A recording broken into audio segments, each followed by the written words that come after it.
이제 프로그램을 세부적으로 보여드리겠습니다. 첫 번째가 독서 프로그램입니다.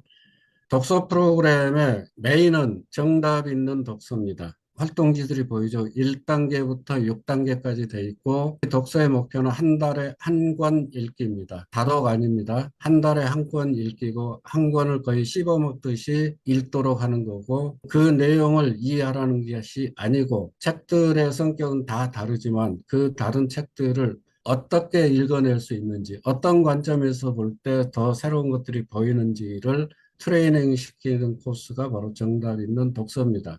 이게 끝나고 나면 중학교로 이어질 때는 중등 독서 특강이라고 하는 이름으로 붙였어요. 중학교 1학년, 2학년, 3학년 10종의 교과서에 나오는 시, 소설, 수필 다루는 국어 교과서 작품 읽기라고 하는 특강지가 있습니다. 중학교 3학년 이전에 고등 수준의 책을 읽어낼 수 있는 힘을 만든다고 그랬잖아요.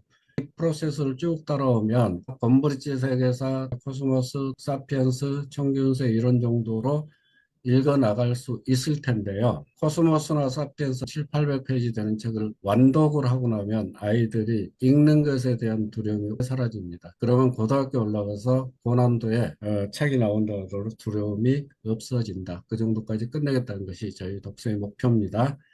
정답 있는 독서의 활동지입니다. 한국사 중심으로 해서 역사 특강을 할 수 있는 5권을 추가를 했어요. 그래서 정규 활동지가 17권으로 되어 있습니다. 활동지의 모양은 이렇게 되어 있습니다. 이거는 1단계 활동지인데요. 바르게 술술 읽어요. 바르게 써봅시다. 이런 것들이 이 활동지에 들어가 있어요. 이 읽기를 갖다가 하느냐 얘기했었죠. 이 시기의 아이들은 낭독이 필요하기 때문입니다. 소리로 듣는 언어와 문자로 읽는 언어를 병합시켜주는 단계, 이게 1, 2, 3단계다. 5단계 활동지입니다. 의미 독해, 주장과 근거, 지시 함축, 사실과 주장 이런 식으로 국어에서 책을 읽을 때 어떤 관점에서 읽어야 될지를 독서에 적용해 보는 방식으로 활동지가 구성이 되어 있습니다. 한 권의 책을 읽을 때 10개 정도의 질문을 가지고 사실 확인 정도 하는 게 일반적인 독서 활동으로 알고 있습니다. 그렇지만 저희 활동지는 하나의 책에 80개에서 90개의 질문이 들어가 있어요. 거의 씹어먹는 수준이죠.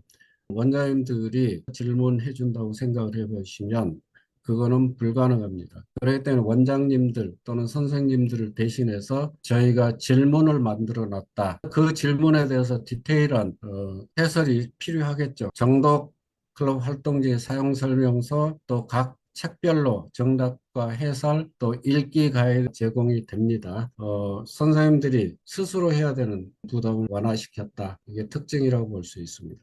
다음에 특강지를 보여드린 건데요. 중 1, 2, 3 교과서 시소설 수필 이 특강 활동지입니다. 저희 센터들은 특강들을 진행하면서 중 1, 2, 3 특강을 도입하는 경우 많고요. 코스모스나 봄브리지 세계사를 특강으로 여는 것도 있습니다. 자, 글쓰기를 짚어보겠습니다. 하나의 문장을 쓰는 것도 완결이 안 된 아이들이 태반입니다. 하나의 문장이 완결된다는 의미가 뭔지도 모르는 아이들이 상당 부분을 차지하고 있습니다. 그래서 문단 확장, 구조화된 문장까지. 구조화된 문장이란 서론, 본론, 결론으로 이어지는 틀이 잡힌 문장을 말하는 겁니다. 여기까지 하나의 글을 써내는 것을 1단계 목표로 가지고 있고 현재 개발되어 있는 글쓰기 교재입니다. 2단계 교재는 한 단계 업그레이드가 됩니다. 고등학교에서 수행평가 또는 대입 논술문 쓰기 이런 것들을 대비하는 것으로 비판적 글쓰기, 분석적 글쓰기, 요약과 비판을 병행하는 글쓰기, 다중지문 비판 글쓰기 이런 것들이 들어갑니다. 1단계는 7권으로 되어 있습니다. 첫 번째 한 줄 쓰기, 두 번째 네 줄 쓰기, 세 번째 목적에 따른 갈래별 글쓰기, 1, 2, 다섯 번째가 다발지역. 이거는 뭐냐면 생각을 확장시키기. 여섯 번째가 구조화된 글입니다. 평균 정속도가 2년이라고 보시면 됩니다. 문장의 기본 단위를 익히는 것으로 이렇게 책이 되어 있고요.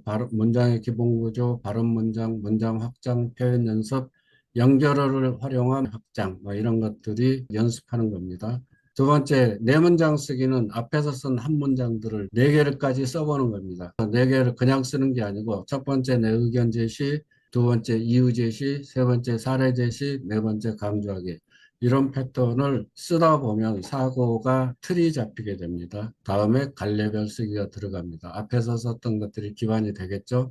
창작글도 있고 주장하는 글도 있고 설득도 있습니다. 이거는 초등학교에서 많이 연습시킬 겁니다. 그냥 쓰라고는 쉽지 않기 때문에 아이디어 정리라고 그래서 생각의 단계를 정리를 해주고 원고지에다 그 생각을 쓰도록 하는 거고요. 갈래별 글쓰기 2도 심화된 연습을 하게 됩니다. 디테일하게. 그 다음에 글의 재료를 통해서 어떻게 글을 만들어낼 거냐, 소스를 끌어낼 거냐 하는 것들인데 하나의 사고, 주제, 대상에서 생각들을 어떻게 확장시켜 낼지를 연습하는 것. 그게 다발지어 문단 쓰기고 구조학을 쓰는 서론, 본론, 결론 연습이 들어가고 오른쪽에 있는 것처럼 예시문이 들어가 있어요. 그 형태를 보면서 쓰도록 연습을 시키는 겁니다. 글쓰기라고 하는 거는 선생님이 아이들한테 가르친다고 해서 되는 부분이 아닙니다. 글쓰기는 머릿속에서 작동하고 있는 사고를 언어라는 형태로 표현해내는 거기 때문에 머리 안에서 사고가 작동하지 않으면 표현은 이렇게 하는 거야 라고 한다고 해서 나오지 않습니다. 그래서 자연스럽게 따라가다 보면 생각이 그쪽으로 끌어지게 되고 그걸 글로 써보게 만드는 것이 저희 글쓰기 프로그램의 특징. 그래서 따라서 쓰다가 보면 써지는 단계로 비계 학습이라고 사다리를 놓아서 글쓰기를 완성해 나가는 구성을 했다. 이제 독해를 설명할게요. 독해는 4학년 정도부터 스타트할 수 있다. 글을 읽고서 속뜻을 알고 추론할 수 있고 해석할 수 있고 이런 단계가 돼야지 독해라고 하는 단계에 들어서는 거고 학교에서 수학을 배웠어요. 분수가 뭐야, 소수가 뭐야 배웠습니다.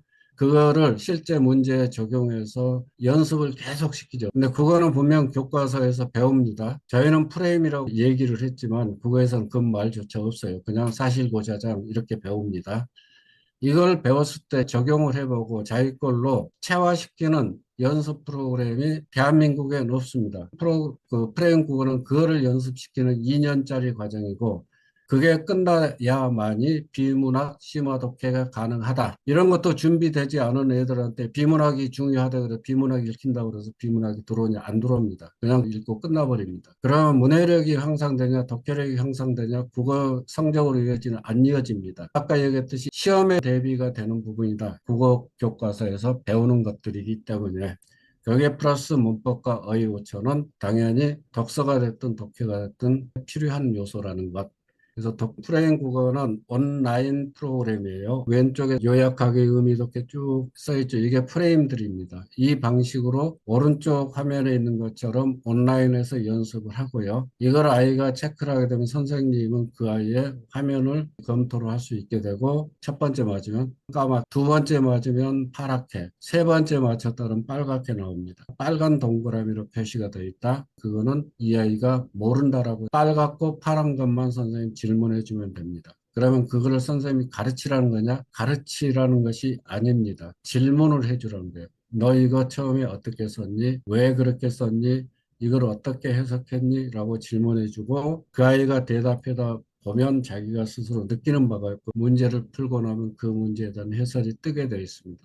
네가 답한 것과 여기에 써 있는 해설을 비교해서 이해를 해봐. 그걸 다시 설명해봐. 이렇게 할 수가 있어요.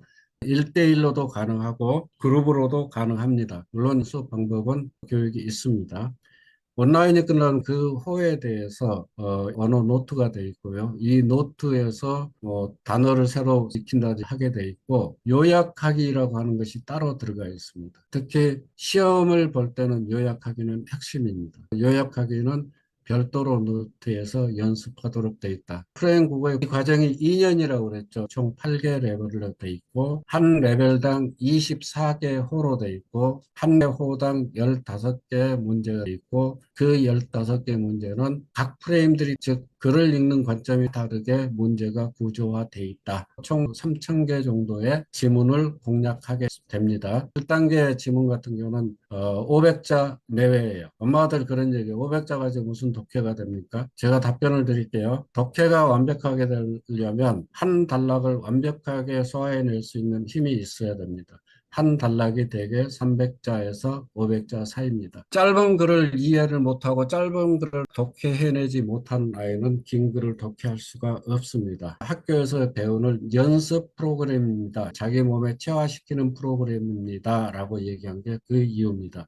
이게 돼야지 수능에서 나오는 2000자, 3000자의 긴 지문을 소화해낼 수가 있습니다. 하늘천자라고 하는 한자가 있으면 여기에서 파생될 수 있는 우리말은 굉장히 많아요. 천상, 천하, 천성, 천륜, 선천적, 천부, 천수, 천해 많죠. 하나의 한자에서 파생되는 다양한 어휘들이 어떤 상황에서 어떤 맥락에서 쓰여지는지를 연습시키는 게 어휘오천이고 어휘 익히 보면은 굉장히 재미있는데요. 재능이라고 하는 것을 사전에서 찾아보면 이렇게 심플하게 나와 있지 않아요. 재주와 능력 이렇게 돼 있잖아요. 이렇게 심플하게 만들어 놓은 이유. 이 단어를 보면 이러한 뉘앙스, 이러한 감각이 머리에 떠오르면 된다. 그래서 최대한 짧고 맥락만 익히도록 해놨어요. 천성 그러면 타고난 성품. 사전에서 찾아보면 더 길게 설명되어 있습니다. 그렇게 길게 설명되면 머릿속에 입력도 안 되고 언어 구사에 감각적으로 쓰여지지 않는다. 어휘오천은 감각적으로 어휘 익히기. 독해 문법은 온라인으로 돼 있어요. 스스로 하도록 돼 있고 이거는 선생님이 굳이 설명 안 하셔도 됩니다. 체크만 해주면 되는 것. 자, 이게 비문학입니다. 지금 여기에 예로 든 거는 2062자로 되어 있고요. 혈액형은 무엇 때문에 중요할까요? 최소 1500자, 최대는 3500자까지의 지문이 들어가 있는 비문학입니다. 과학, 건강, 물리, 환경, 사회, 생물, 화학, 산업, 예술, 심리, 기술, 과학 매우 다양한 영역들에 대해서 다양한 이슈도 하게 되는데 이 지문을 단행본에서 출전한 경우는 출판사 허락을 받았고요. 또는 테드의 강연 영상을 요약을 한 것도 있습니다. 상당히 이제 추상적 언어가 들어갑니다. 질문이 들어가고 요약이 있습니다.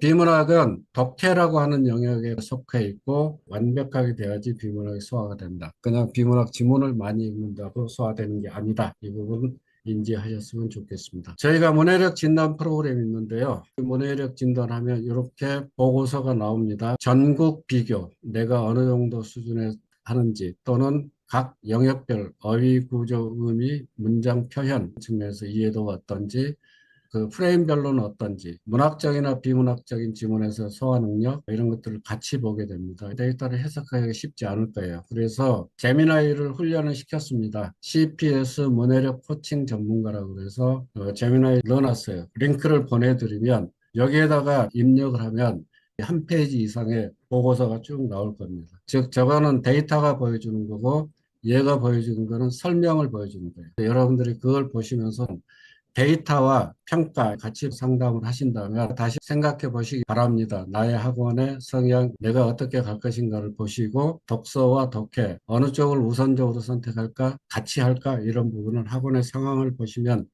될 것 같습니다.